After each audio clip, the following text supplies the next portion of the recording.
అనుదిన నిత్యజీవపు మాటలు. దేవుని నామానికి మహిమ కలుగునుగాక. దేవుని వాక్యాన్ని చదువుకుందాము. ఏలయనగా ఇద్దరు ముగ్గురు నా నామమున ఎక్కడ కూడియుందురో అక్కడ నేను వారి మధ్యన ఉందునని చెప్పాను. మత్తయి సువార్త 18వ అధ్యాయము 20వ వచనం. మన ప్రభు దేవుని కుడిపార్శ్వమునకు హెచ్చింపబడి పరలోకములో నిత్యము స్తోత్రార్హుడై ఉన్నారు. ఆమేన్.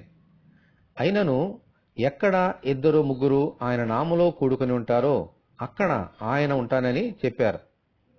ఆయన నామములో కూడుకొనుట అంటే ఏమిటి? కూడుకొని ఏమి చేయాలి? పరలోకములో ఎలాగూ ఆయన స్తుతింపబడుచున్నారో అలాగూ ఇద్దరు ముగ్గురు కూడుకొని ఆయనను స్తుతించాలి, ఆయన నామమును స్మరించాలి. అప్పుడు ఆయన వారితో ఉంటారు, పరలోక సన్నిధిని అనుభవించగలుగుతారు.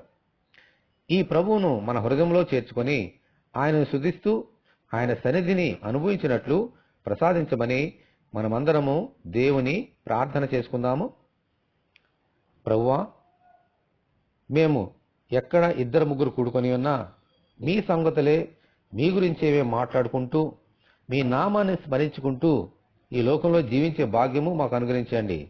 నీ నామంలో మేము ఎప్పుడైతే అలాగూ కూడుకుంటున్నామో మీ సన్నిధిని, మీ యొక్క కృపను, మీ యొక్క ఆశీర్వాదాల్ని మేము పొందగలుగుతాం.